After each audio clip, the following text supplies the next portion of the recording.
Good morning guys. Ito na yung riding day 10 ko. So sa kanila is riding day 11. So ang gagawin lang namin is para mag-start ang riding day namin ay kailangan picturean tong odometer. Proceed na kami. Mag-aalmusal muna. Then may dalawa kaming side trips ngayon, which is yung Alta Sierra and then yung Sulphur Bends. Then proceed kami papunta ng Bredco, patawid ng Iloilo. What we do here is go back. So, ang total na oras na tatahakin namin ngayon mahigit kumulang 5 oras papunta dun sa export namin. Pero kung wala kaming side trips, 158 kilometers lang yung tatahakin sana. Pero mas gusto namin na may side trip. Sayang minsan lang tayo makarating dito. Kaya sulitin na dapat. Ingat sa amin at naway walang aberya ulit. Tatapusin na natin itong Philippine Loop. Kaya nagpagas muna kami dito sa Petron, downtown Dumaguete. So yan, proceed na kami. At ang pupuntahan na lang namin is yung Sulphur Bends. Tara. Thank you, sir! Ganda dito. Parang magre-river cross Finding GPS pa? Searching. Hirap ng signal dito, wala. Pati data.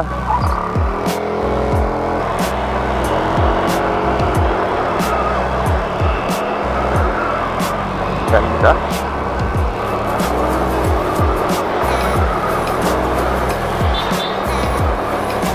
Valencia. Welcome to Valencia.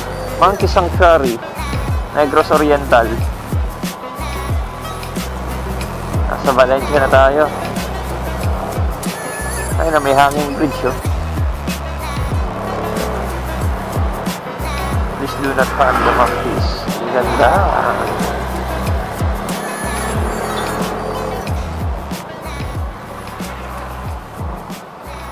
May tao.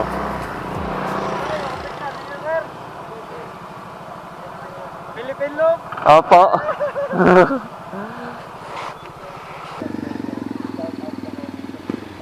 Bigyan natin ng sticker to si Sir.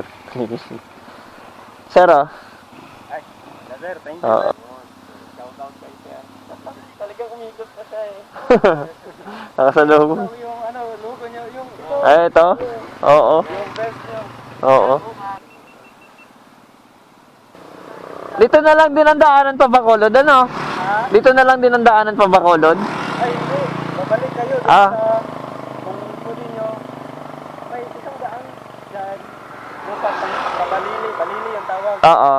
Yung daan pabalili, tapos, lalabas kayo dun sa Sibulan.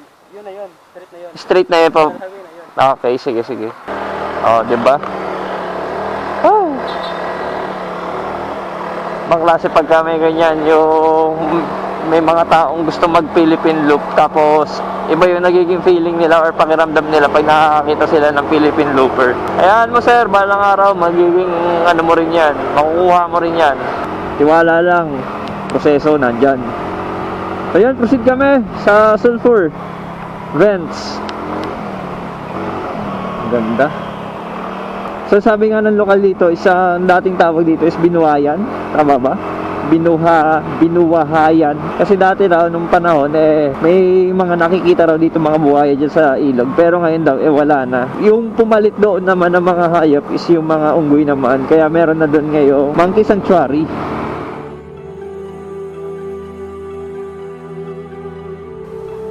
Mainit siya Mainit yung usok, yung singaw, tsaka yung amoy iba, kakaiba yung amoy. Kaya nga sulfur. Come on, try natin lapitan guys.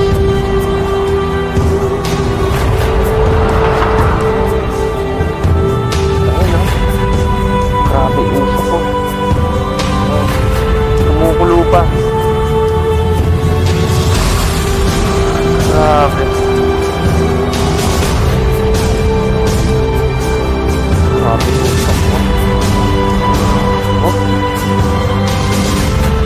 So dun sa mismong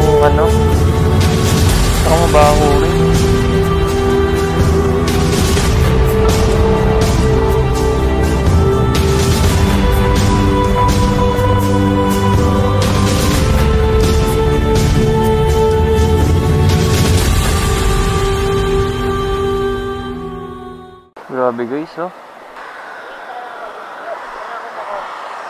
Grabe, hanggang doon sa taas. Oh, naririnig niyo yan, oh. Let's go. Proceed tayo. Bredco Port, Bacolod. Ganda, no? Pero pagka wag lang kayong lalapit masyado kasi sasakit ang ulo nyo. Ako kasi lumapit ang masyado, eh. Sumakit ulo ko, hanep. Let's go.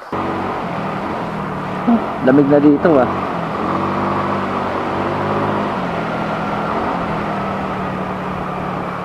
Ganda. Huwag naman natin lahatin ang pupuntahan para may balikan pa tayo, di ba, no? Para may rason pa tayo para bumalik. Saka hindi naman natin mauubos lahat yan.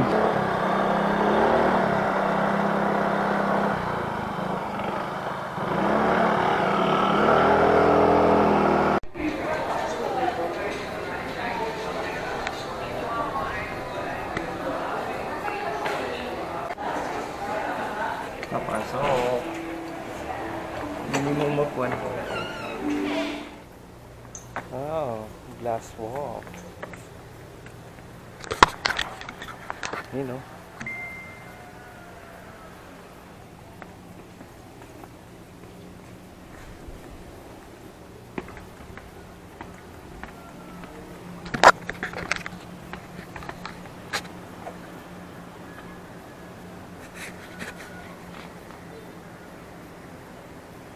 Taas, huwag mong titingin sa baba.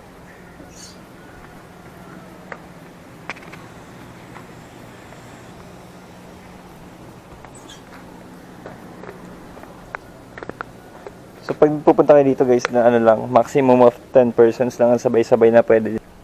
So yun, breakfast.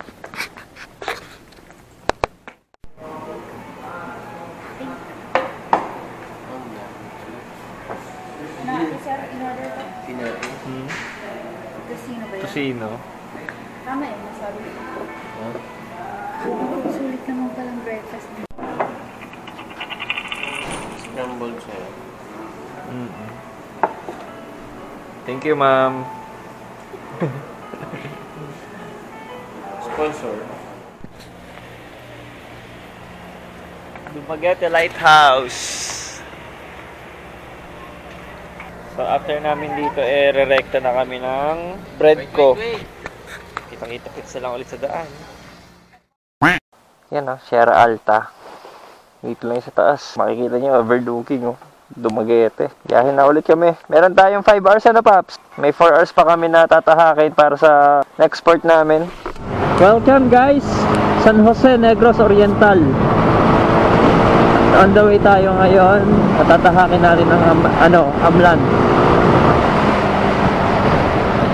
Wala nang hintuan to. Maghihinto kami, papagasin lang. After nun, diretso. Pero syempre, kailangan na muna natin maghanap ng ATM machine. Kailangan na mag-withdraw.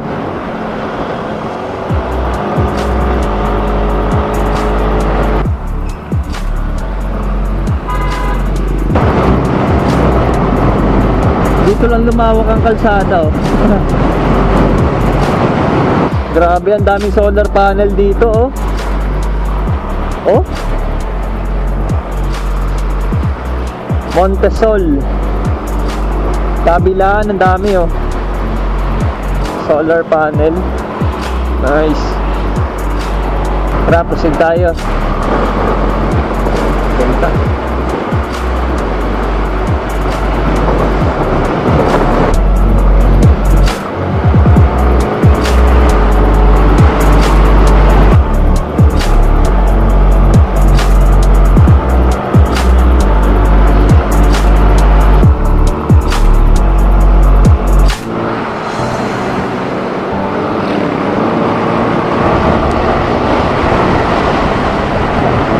122 kilometers para makarating tayo sa Port of Bacolod or yung Bredco na tinatawag. Sana may maabutan kami na Roro na paalis na para if ever makasampa kami kaagad. Anyways, wala namang problema niyan kasi ang usapan talaga namin is mag-i-stop kami sa Iloilo na mismo. Saka namin babakbakin ng Katipunan at patawid ng Boracay. Sana all. Paggawa lang ako dito ng bearing. Thank you, thank you.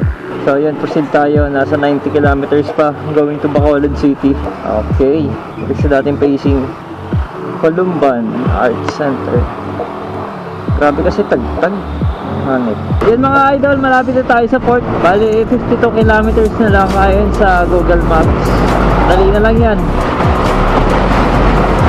So rat-ratin na natin to para makasakay na rin tayo sa Roro ulit. Patawid ng Iloilo. Baka hindi na rin pala ako makapa-Boracay. Kailangan ko na rin makauwi pala kaagad.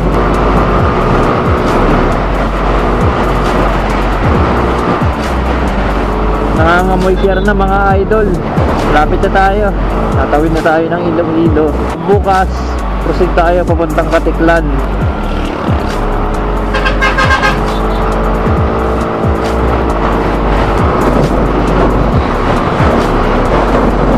Daming isla sa kabila. Kapoy gid.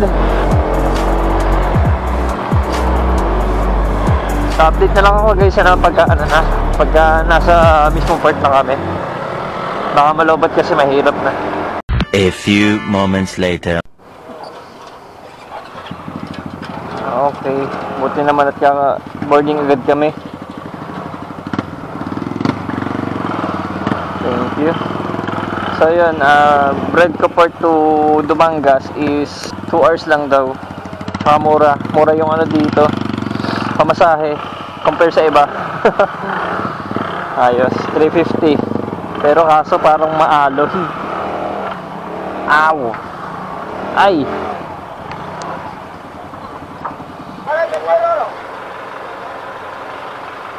Tara na. Parang maalon tong ano, biyahe. Nagsimula, maalon. Ahay. Maalon. Ay, hanip na alon, no.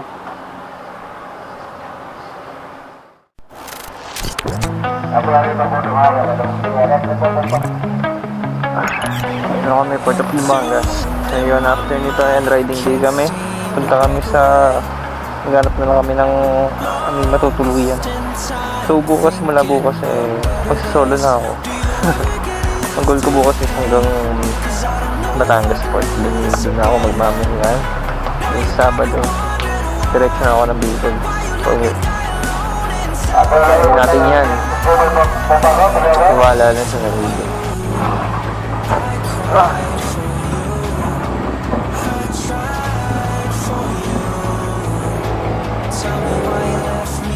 Doon tayo papapicture, oh. Magpapapicture lang po kami doon. Doon po, oh. Salamat. Oo.